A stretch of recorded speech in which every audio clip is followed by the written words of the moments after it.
কি মোবাইল কিনছো?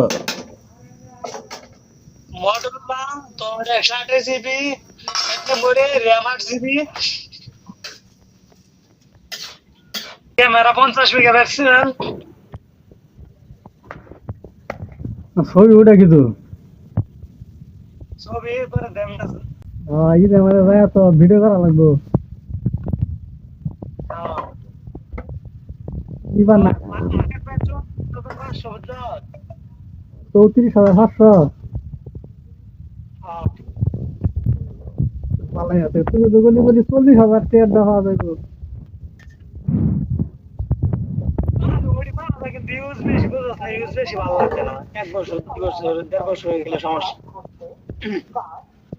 কাগজপাতি শুদ্ধ আলোচিস না? হ্যাঁ আছে, বাকি আছে। কাগজপাতি না হলে তার এক ঝামেলা।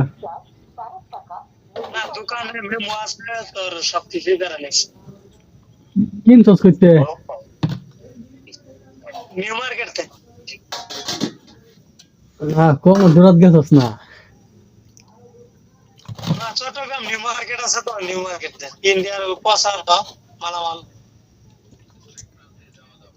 আমারও একটা কিনো লাগবো রে, এই মোবাইলটা কাম না। আর তোর ইন্ডিয়ার মালামাল তো আপ ডাউন মনে করলে বুঝছস, হুম। এগুলা মনে করলে ওরা 6 মাস 4 মাস চালায় আবার বাংলাদেশে সেল করে নি। তোরা কি ইন্ডিয়ান সাইড? হ্যাঁ ইন্ডিয়ান সাইড না বাংলাদেশি?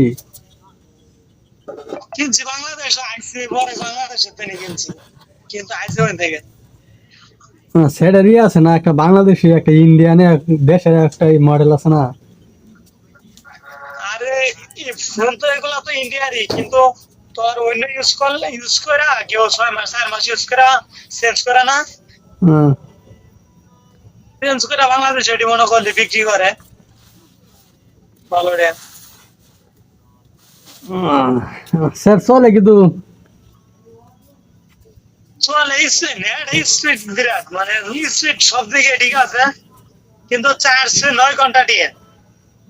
9 ঘন্টা চার্জ টিকলে আরো লাগে। আমার তো কম লাগে 9 ঘন্টা, ঠিক 9 ঘন্টা 2-3 দিন চালাই দিচ্ছি।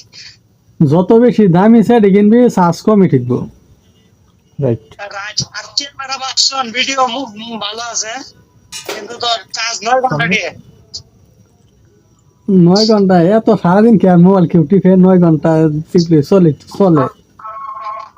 আমি এই যে আমি সন্ধ্যা 7টাতে ফোন টিপি, একবারে রাত 4টা পর্যন্ত চলে, 3টা পর্যন্ত একবারে। নেট না ওয়াইফাই?